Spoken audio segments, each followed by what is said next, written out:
Hi everyone, this is Dr. Jeeva. The myenteric flexus consists mostly of a linear chain of many interconnecting neurons that extends the entire length of the gastrointestinal tract. Because the myenteric flexus extends all the way along the intestinal wall, and because it lies between the longitudinal and circular layers of intestinal smooth muscle, it is concerned mainly with controlling muscle activity along the length of the gut. When this flexus is stimulated, its principal effects are increased tonic contraction or tone of the gut wall, increased intensity of the rhythmical contractions, and slightly increased rate of the rhythm of contraction, and increased velocity of conduction of the excitatory waves along the gut wall, causing more rapid movement of the gut peristaltic waves. The myenteric flexus should not be considered entirely excitatory because some of its neurons are inhibitory.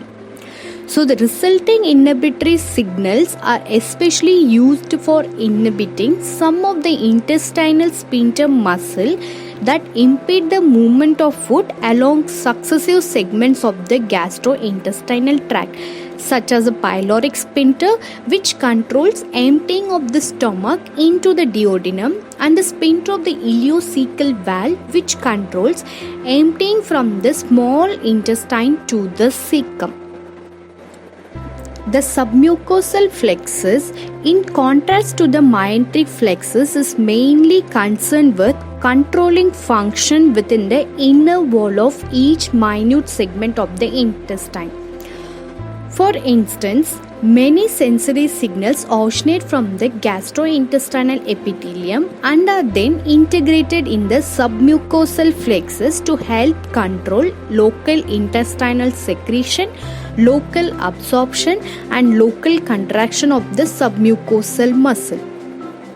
In an attempt to understand better the multiple functions of the gastrointestinal enteric nervous system, many different types of neurotransmitter substances are identified to be released by the nerve endings of different types of enteric neurons. They are acetylcholine, norepinephrine, adenosine triphosphate, serotonin, dopamine, cholecystokinin, substance P, vasoactive intestinal polypeptide, somatostatin, leu-N-capalin, met-N-capalin, and bombesin. So, we already know that acetylcholine most often excites the gastrointestinal activity. Norepinephrine also always inhibits the gastrointestinal activity. So this is also true of epinephrine, which reaches the gastrointestinal tract mainly by way of the blood after it is secreted by the adrenal medulla into the circulation. So the other aforementioned transmitter substances are a mixture of excitatory and inhibitory agents, Now moving on to the autonomic control of GIT. So the autonomic control of GIT has parasympathetic stimulation and sympathetic stimulation. The parasympathetic supply to the gut is divided into cranial and sacral division. Except for few parasympathetic fibers to the mouth and pharyngeal regions of the alimentary tract, the cranial parasympathetic nerve fibers are almost entirely in the vagus nerve. These fibers provide extensive innervation to the esophagus, stomach, pancreas, and somewhat less to the intestine, down through the first half of the large intestine. The sacral parasympathetics originate in the second, third, and fourth sacral segments of the spinal cord and pass through the pelvic nerves to the distal half of the large intestine and all the way to the anus. The sigmoidal, rectal, and anal regions are considerably better supplied with parasympathetic fibers than are the other intestinal areas. These fibers function especially to execute the defecation reflex that will be discussed later. The postganglionic neurons of the gastrointestinal parasympathetic system are located mainly in the mesenteric and submucosal flexus. Stimulation of these parasympathetic nerve causes general increase in the activity of the entire enteric nervous system. This in turn enhances the activity of most gastrointestinal function. To say, the parasympathetic stimulation increases the activity of enteric nervous system. Now moving on to the sympathetic stimulation. The sympathetic fibers to the gastrointestinal tract originate in the spinal cord between the segments T5 and L2. Most of the preganglionic fibers that innervate the gut after leaving the cord enter the sympathetic chains such as the cilia ganglion and various mesenteric ganglion.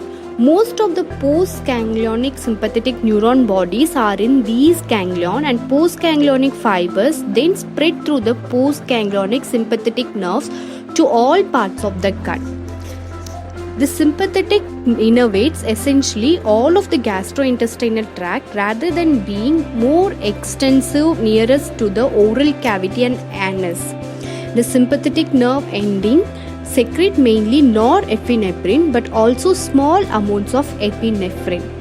In general, stimulation of the sympathetic nervous system inhibits the activity of the gastrointestinal tract, causing many effects opposite to those of the parasympathetic system. It exerts its effect in two ways. To a slight extent, by direct effect of secreted norepinephrine to inhibit the intestinal tract smooth muscle. As we already know that the norepinephrine, which is a neurotransmitter, it inhibits the gastrointestinal activity, and to a major extent by an inhibitory effect of norepinephrine on the neurons of the entire enteric nervous system. So strong stimulation of the sympathetic system can inhibit motor movements of the gut so greatly that this can literally block movement of food through the gastrointestinal tract. If you're not able to remember everything that has been covered, you can just remember as the parasympathetic stimulation increases the gastrointestinal activity and sympathetic stimulation inhibits the gastrointestinal activity. So the parasympathetic stimulation is through the cranial and sacral and via the vagus nerve, and this sympathetic is through the cilia ganglion and mesenteric ganglion. There is some hormonal control of gastrointestinal motility. The hormones are released into the portal circulation and exert physiological actions on the target cell with specific receptors for the hormones. The effect of the hormone persists even after the nervous connection between the site of release and the site of action has been severed. Okay, the hormones include gastrin, cholecystokinin, secretin, gastric inhibitory peptide, and motilin. All these hormones will be dealt separately in the subsequent chapters. Okay. Now coming on to the functional types of movements of the gastrointestinal tract. So in the gastrointestinal tract, two types of movements occur. One is the propulsive movement, another one is the mixing movement. The propulsive movement is nothing but which causes food to move forward along the tract at an appropriate rate to accommodate digestion and absorption.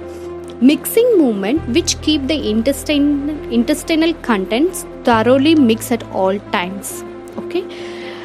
The basic propulsive movement of the gastrointestinal tract is peristalsis. This peristalsis will be discussed in the chapter of small intestine while dealing with the small intestine part. So now we'll see about the mixing movement. The mixing movement differ in different parts of the alimentary tract. In some areas, the peristaltic contractions themselves cause most of the mixing. This is especially true when forward progression of the intestinal content is blocked by a sphincter, so that the peristaltic wave can then only churn the intestinal contents rather than propelling them forward. At other times, local intermittent constrictive contractions occur every few centimeters in the gut wall. These constrictions usually last only 5 to 30 seconds, then new constrictions occur at other points in the gut, thus chopping and shearing the contents first here and then there. These peristaltic and constrictive movements are modified in different parts of the gastrointestinal tract for proper propulsion and mixing. Now we'll discuss about the automatic mechanism of control of these movements. So, the time that food remains in each part of the alimentary tract is critical for optimal processing and absorption of nutrients. Also, appropriate mixing must be provided because the requirements for mixing and propulsion are quite different at each stage of processing. So, multiple automatic nervous and hormonal mechanisms control the timing of each of these so that they will occur optimally, not too rapidly, not too slowly. So, the amount of food that a person ingests is determined principally by the intrinsic desire for food called hunger. The type of food that a person preferentially seeks is determined by appetite.